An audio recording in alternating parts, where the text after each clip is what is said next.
Abrindo Portas se trata de uma iniciativa criada por uma consciência buscadora com o objetivo de oferecer a outras consciências também buscadoras a possibilidade de se conectarem, na tentativa de sua expansão nos inúmeros saberes sobre o humano. Aqui, nomes ou identidades pertencentes ao mundo cotidiano não são importantes. Portanto, elas serão preservadas no anonimato, permitindo que apenas consciências se manifestem no campo dos saberes.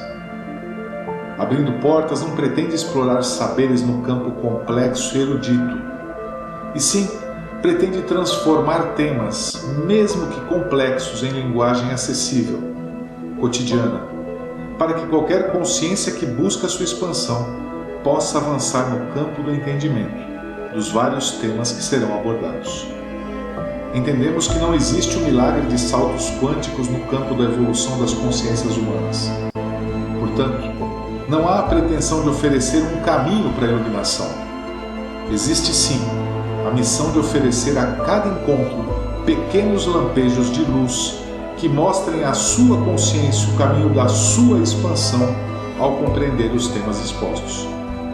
Basta para isso que você esteja com sua porta aberta, assim como estará a nossa, e permita a troca de saberes. E lembre-se sempre, a porta que permite a expansão da sua consciência somente se abre de dentro para fora. Não há como oferecer expansão quando uma dessas portas estiver fechada.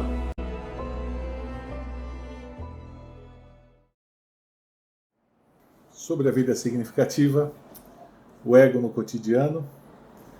Falamos nos últimos, creio que 2 podcasts sobre a formação do ego, as suas estruturas e um pouco das relações que estabelecemos a partir do ego.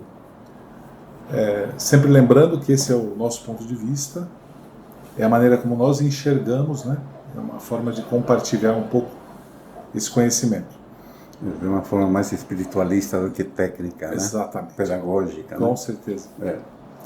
Hoje vamos abordar, portanto, como já disse, as relações do ego no nosso cotidiano, em pequenas ações ou em grandes movimentos. Né? É que a gente não se apercebe o quanto muitas vezes a gente simplesmente fica à mercê do ego, né? E passamos o dia inteiro, né?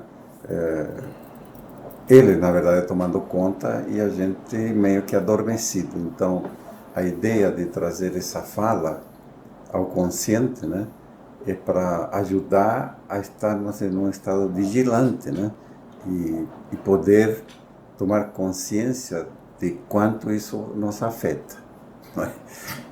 Que no cotidiano está afetando e muito nos dias de hoje, né? Mas, enfim, a gente tinha falado, acho que no podcast anterior, dessa alegoria da carruagem, né? O cavalo, né, que é o lado emocional, né, o cocheiro, o lado racional, mental, e o passageiro, que seria a nossa consciência própria, né? E a gente falou que o veículo, né, o veículo do cavalo, né, que seria a emoção, o veículo do cocheiro, que seria o pensamento, a racionalidade, né? E o passageiro com estado de consciência, que seria a força de vontade, que é a única que nos poderia colocar no estado presente para poder dar conta, né, e colocar o ego ao nosso serviço, né?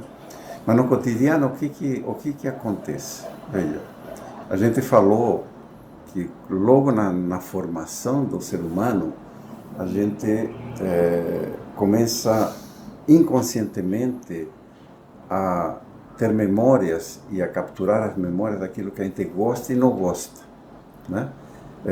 Isso é um veículo próprio do cavalo, que é a parte emocional, né? Aquilo que te dá prazer, né, eu gosto. Aquilo que não dá prazer, eu não gosto. E vou criando essas memórias. Então, já na fase adulta, tudo que acontece fora de mim, eu comparo com essas memórias de forma inconsciente, né? Aquilo que me agrada, eu absorvo. Aquilo que não me agrada, o que eu vou fazer? Eu analiso. Então, Qual é a grande função do cocheiro egoico, né? Todo fato que ocorre externamente, eu comparo. E aí nasce o quê? O julgamento. E do julgamento, a crítica. Muito bem. Então, veja, nós temos 3 elementos super importantes ali. O primeiro, o apego. Aquilo que eu gosto. Aquilo que eu não gosto, eu rejeito, né? Então, apego é um pilar enorme, né, do nosso lado egoico. A crítica é outro pilar enorme, né, do nosso ego. Porque estou o tempo inteiro fazendo comparações, de forma inconsciente. Aquilo que eu aceito, gosto. Por exemplo, olha, algo muito simples. Um quadro fora de posição, né? Quantas vezes eu já tive isso até o dia que fiquei consciente. Mas eu chegava na casa de um amigo, por exemplo, um quadro fora de nossa, mas isso me pegava de uma forma maluca, né? Então eu ia lá e arrumava o quadro, né? Aí o dia que comecei a tomar consciência disso, eu falei, mas por quê? A natureza é perfeita, né? Um artista, né, como o Salvador Dalí, por exemplo, né, que ele fazia aqueles quadros tudo maluco, né? Parece que ele veio justamente para quebrar esse conceito, né? Mas não, tem que estar tudo dentro né, do nível, dentro de esteticamente equilibrado, né? Aí esse fato do quadro, você analisa e fala assim, meus conceitos, minha memória, né, minha noção de estética é que diz que tem que estar no nível. Minha noção. E eu me incomodo, na hora que eu vejo um quadro fora, me incomoda ao ponto de eu levantar de onde estou sentado, vou lá e arrumo o quadro. Na casa que estou de visita. Analisa o nível de invasão, né, que eu tenho por algo absolutamente, por um padrão meu. E se não for o padrão do dono da casa? Pois é. Né? Agora, por que isso me irrita? Porque me irrita. Eu olho o quadro torto e falo, mas como pode estar o quadro torto? Né? Mas é um padrão meu. Então, eu cocheiro, né, que vê o quadro, comparou com minha noção de estética, o cavalo já solta o incômodo, isso está errado, né? E meu corpo tem que se mover, né, atendendo um pulso egoico a que isso tem que estar dentro do meu padrão. Percebe? Este é o mecanismo que nós entramos no cotidiano. Olha um grupo de WhatsApp, né? Um grupo de WhatsApp que fala, segunda-feira não teve aula na escola do meu filho. E cria uma discussão de horas, né, por causa de que não tem aula, onde já se viu não ter aula, né? E se esquece do fato básico de que não tem energia elétrica, né? Mas veja, mais uma vez, qual é o mecanismo? Fato externo, comparo com inconscientemente, este é o ponto que tem que ser entendido. Eu comparo de forma inconsciente com um padrão meu, né? E não estando de acordo ao meu padrão, o que acontece? Racionalmente eu julgo, faço a crítica, em paralelo, simultaneamente, o binômio, né?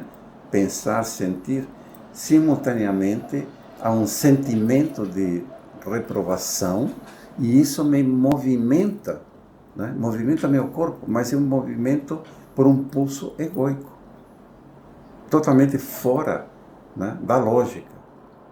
Se você respira profundamente e traz o teu passageiro ao consciente, e você cai numa realidade de que não tem energia elétrica, as bombas de água não estão funcionando, a higiene não vai poder ser feita, não tem luz elétrica na sala que vai projetar não sei o quê, que a sala fica em penumbra, que vai forçar a vista das crianças. Ou seja, milhões de razões lógicas do porquê não ter a aula, né? De repente somem por uma ação egoica. Você vê, o passageiro ficou anulado. Eu queria começar minha fala por uma expressão que você usou que a meu ver, é bastante interessante. Mas, para mim, se eu pudesse resumir isso numa frase, ou numa palavra, eu diria, e sem ser pejorativo, isso é ignorância. Ignorância não no sentido de brutalidade ou de... Entenda assim, não é pejorativo. Não é pejorativo. É falta de conhecimento. Falta de conhecimento. Quando você disse a respeito do quadro, né, que a minha função, a minha noção de estética, ela vai ficar me incomodando a tal ponto que eu vou ter que arrumar esse quadro, até porque tem que estar dentro de determinados padrões de linhas retas, etc. As pessoas se esquecem, por exemplo, que a arte, ela não é feita para agradar os seus olhos. A arte é feita para gerar desconforto. Aquele conceito de que um quadro bonito é um quadro que existe uma casinha, um passarinho, as crianças correndo no jardim. Ah, isso que lindo, não sei como é que alguém pode gostar daquele touro ridículo que o Picasso pinta. É porque não tem conhecimento, não tem capacidade, não sabe ver. O fato de ter olhos não significa que nós saibamos ver. A arte gera desconforto, esse desconforto é o que faz com que eu me movimente e tente encontrar algo além. O problema é que a grande maioria acaba esbarrando na forma e fica retida nela. Não tem a coragem, nem o brio de dar um passo à frente e tentar entender aquela obra. Ou tentar entender aquele conceito. Isso eu poderia usar o mesmo raciocínio no estudo da filosofia, por exemplo. Lê-se, comenta-se, fala-se sobre autores que me agradam. Uhum. Os autores que não me agradam, eu não vou citar. Porque eu acho que esse cara é um idiota. Que absurdo que ele está falando. E sequer eu reflito sobre as palavras dele. Então é fácil esse processo de negação frente a algo que poderia, de uma certa forma, trazer um despertar. Você observa que no momento em que você começa a entender que talvez aquilo tenha algum sentido orgânico para casa, para a pessoa, ou porque o cara quer deixar o quadro torto. Você não foi convidado a mover o quadro. Exato. A hora que você entende esse processo, a coisa arrefece. E aí, eu vou usar o exemplo de chegar no meu trabalho e preciso me alimentar, café da manhã. Isso é uma função biológica, eu preciso comer alguma coisa. A minha memória vai puxar sempre para alguma coisa um pão com manteiga e um café. Porque eu aprendi assim, eu vi meus pais comendo assim, eu sempre comi assim. E eu não posso mudar. São os hábitos. Os hábitos. Eu atravesso a rua, vou até a padaria em segurança. Por ser um caminho seguro, eu vou me habituar àquele caminho. Eu vou buscar aquele horário e aquele caminho, porque eu sei que eu não tenho variáveis e isso não vai me afetar. O problema é que o dia que eu não faço isso me incomoda, porque gerou apego. Perfeito. Eu peço o meu pão com manteiga e café baseado na minha memória. Pô, vai vir aquele pão do jeito que eu gosto. E não vem. Eu vou começar a criticar o lugar. Tá tudo ruim, tá uma porcaria. Por que eu estou dizendo isso? Eu vou comparar o pão da minha memória com o pão que eu estou vendo. Eu vou julgar a forma que a pessoa me atendeu, como ela está vestida. É interessante que esse processo todo, que envolve 30 minutos, 25 minutos, me consome de um jeito absurdo. Eu só vou acrescentar que depende também do estado de ânimo que você está. Sem contar, claro. Porque se você está azedo esse dia, acabou. Aí você vai enxergar só o que está ruim. Só o que está ruim. Incapaz de enxergar alguma coisa positiva no atendente que está te atendendo. Né? Você sabe que essa semana eu vi um experimento que me chamou muita atenção. Pegaram 6 alunos de faculdade, dividiram em 2 equipes. Falou equipe já é aquela coisa, disputa, né? 2 equipes. Para 3 deram camisa preta, para 3 camisa branca. Uma bola de basquete para os caras de camisa preta, uma bola de basquete para a turma de camisa branca. Qual que era o objetivo? Durante 30 segundos, um ia ter que passar a bola para o outro. E as 2 equipes estavam no mesmo lugar. Então era uma situação meio conflituosa. porque eu meio que impedia o cara de passar a bola enquanto eu passava a minha, então ficou aquela confusão. 30 segundos, aí o cara, pimba, 30 segundos e o cara filmando. Os alunos, tá. Parou os 30 segundos, e aí, quantas vezes você passou a bola? Tanto, ganhamos, não ganhamos. Ele falou, mas o que mais que aconteceu? Não, foi uma disputa intensa. Tá? Ele falou, mas vocês não viram mais nada? Não. Por incrível que pareça, nesses 30 segundos, passou por eles um cara vestido de macaco. Eu vi isso. É muito interessante, é isso mesmo. Olha onde está o foco da gente. Não viram. Não viram. Não se enxerga isso. Isso não importa. Importa o que eu estou vendo. Como é que você não vê um cara esbarrando com você vestido de macaco? Exatamente. Você não enxerga.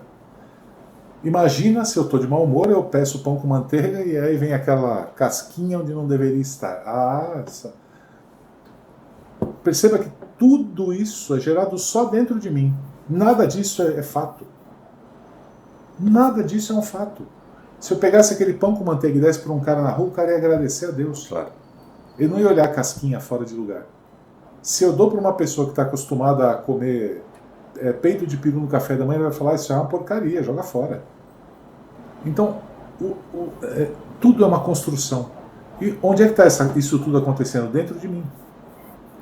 É o meu ego o tempo inteiro lutando. Pô, o cara está me atendendo mal, eu venho aqui faz 1 ano. Será que ele não sabe o que eu como? Pô, logo para mim? Então, e veja que muitas vezes iniciamos o dia nesse estado. Sem dúvida. Né? Agora, nós até agora não abordamos, em um momento desses, o lado bioquímico, né? Sem dúvida. Porque, obviamente, esse estado com esses sentimentos não é só o lado espiritual, né? Claro que não. O lado físico, né? Eu estou jogando, imagina, estou jogando adrenalina, estou jogando um monte de porcaria dentro do meu corpo, né? Mas estou contaminando meu sangue, estou realmente me envenenando, né? Estou envenenando meu corpo. E depois não sei por que fica doente, entendeu? Fica com gripe, minha imunidade caiu, peguei um Covid que está aí em cada esquina, né? A gente precisa entender de que uma Covid, uma gripe, também são energias, né? E que elas vão ter também uma frequência de atração dependendo do estado que eu estou.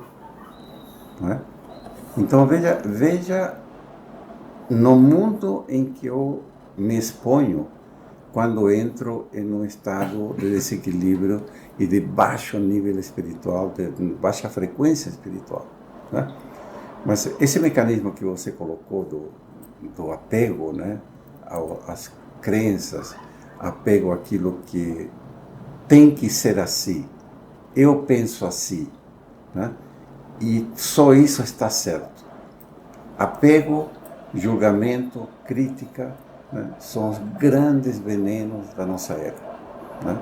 E a gente passa o dia inteiro, se você não tomar um pouquinho de consciência, nós passamos o dia inteiro reclamando. Né? A gente se pega assim, puxa vida, há 1 hora que eu estou, sabe, ranheta.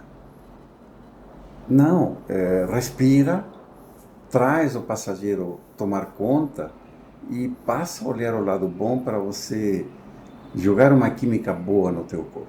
Né? Já falamos em outros podcasts, essa questão de você respirar, né? Respirar lenta, pausadamente, profundamente por 3 minutos, né?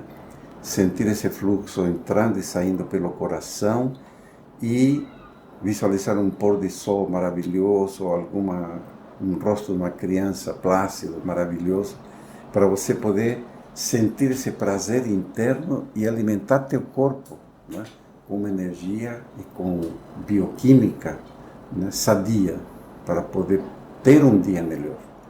Tá? Então veja o quanto o nosso ego é responsável dele tomar conta, né? E nós já falamos, o passageiro é quem fornece energia para o cocheiro e para o cavalo. Não é? Só que eles, para se sentir no comando, roubam, né, esse nível de consciência E esses pensamentos tomam conta do nosso globo frontal, que é o raciocínio, aquela voz que não para de falar dentro de nós, né? E o passageiro fica inerte. Exercer a força de vontade é uma parte de ser humano. Exercer a força de vontade do passageiro, de estar presente no comando da minha vida, no comando das leis energéticas que regem este mundo, é eu me empoderar da minha vida, né? Então, por isso é força de vontade. Você tem que estar atento. E olha, a gente tem ouvido já mestres, lamas, enfim. Esta é a grande lição nesta vida. Essa luta interna é por toda a vida. Até disciplinar meu ego e torná-lo, então, a apoiar o passageiro. O ego, todas essas memórias têm que servir o passageiro e não tomar conta, né? Este é o nosso trabalho.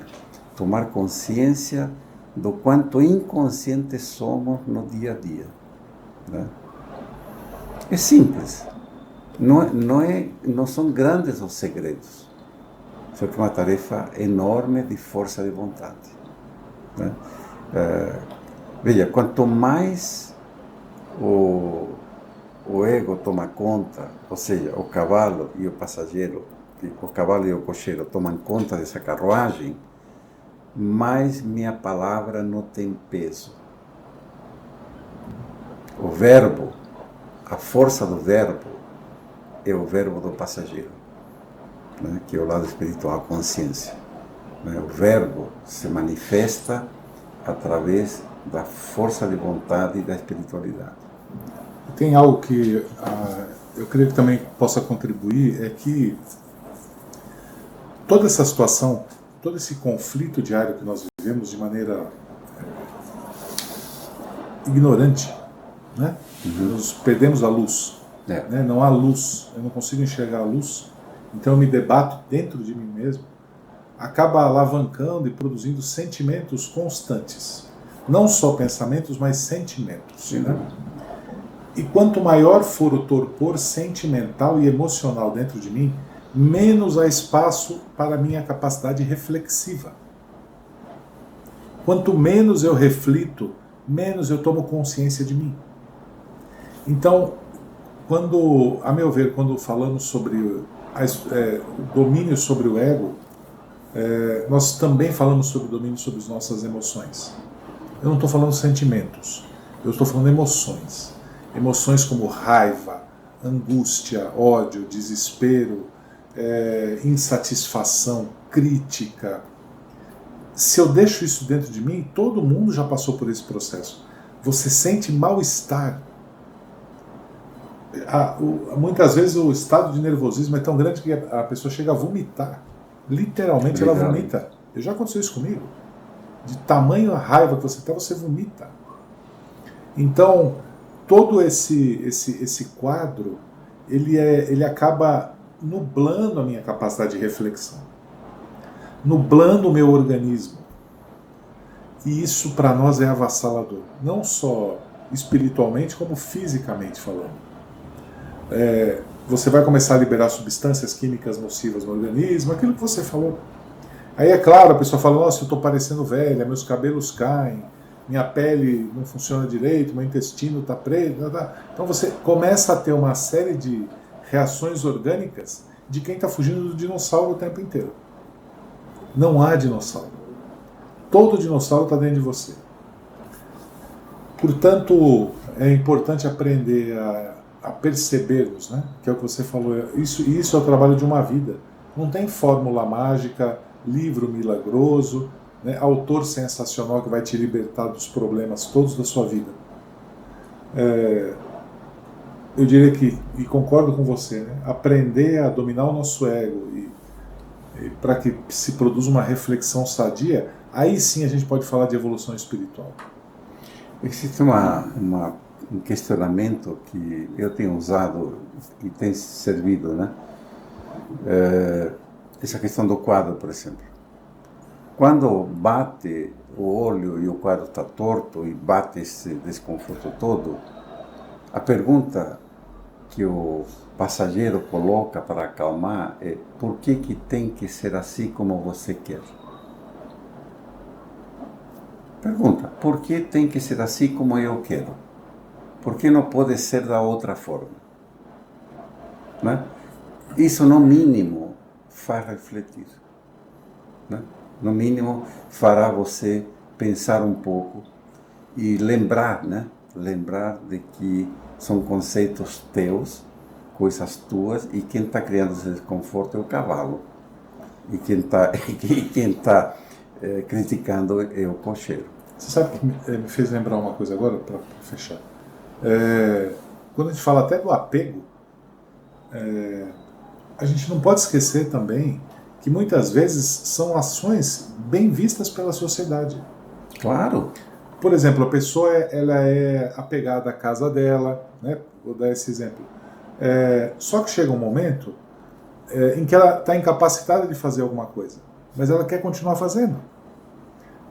Quem olha de fora fala: pô, bacana, a pessoa está dedicada. Isso está gerando um transtorno monstruoso. Por outro lado, a pessoa que sempre quer fazer. Não, eu sou assim, eu trabalho, eu faço. Tem uma hora que não é para fazer. Você está apegado a algo também. Então, essa capacidade reflexiva ela não pode ser perdida. E a gente percebe que perdeu a capacidade reflexiva quando a gente usa uma expressão: eu sou assim mesmo.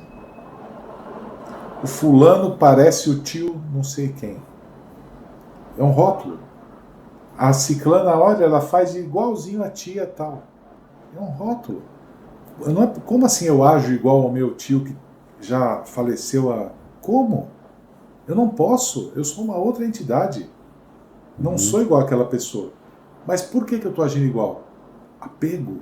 Ele tinha os apegos dele que parecem com os meus. Os hábitos, muitas vezes, a forma de pensar. Mas será que eu não posso mudar isso? Não que seja ruim ou que eu não goste dele. Mas será que eu não posso criar a minha individualidade, pelo menos? Então, o despertar da consciência na senda espiritual, ele vai passar invariavelmente pelo domínio do ego. Vai passar pela reflexão, pela interiorização. Muitas vezes pela oração, pela meditação, por buscar uma paz interior mais duradoura e persistente. Né? Você sabe que outro dia me deram uma explicação que eu fiquei realmente assim, surpreso, porque eu não tinha pensado nisso, né? Sempre eu pensei o seguinte: uma pessoa de idade que chega quase no fim da vida e é tirada da sua casa para ir para um asilo, para uma clínica, né? E aí, logo depois de 2, 3 meses, morre. Né? Sempre eu pensava o seguinte: claro, né? Imagina, o desgosto, né? Tiraram da casa, né? E levaram para uma clínica e deve ter sido tanto o desgosto que faleceu. E aí me falaram: não, há uma outra explicação. A pessoa dentro, no seu habitat, está tão apegada a esse ambiente que ela se autoalimenta, né? E o apego faz com que ela permaneça ali. O fato de você tirar essa pessoa desse ambiente, você rompe isso e liberta essa alma para fazer a passagem. Eu nunca tinha pensado dessa forma, e a pessoa uma pessoa também da filosofia espírita, né, colocou, sabe, para mim foi assim, colocar o ovo em pé, né? Nossa, eu não tinha pensado nisso. Mas veja o apego aonde leva, né? Muito caso, por exemplo, entre aspas, né, fantasma, né, casa com fantasma, né? É o sujeito que fez a passagem e tão apegado às suas coisas, né, que não sai, não larga. Há que haver uma intervenção espiritual de pessoas adequadas que venham, levem esse ser para um outro ambiente, né, para poder estudar um pouco, poder enxergar e trabalhar o apego. Então, a importância do que você está colocando de a gente realmente observar o apego de uma forma diferente e trabalhar é muito importante até para o momento da nossa passagem. Ah, sem dúvida. Né?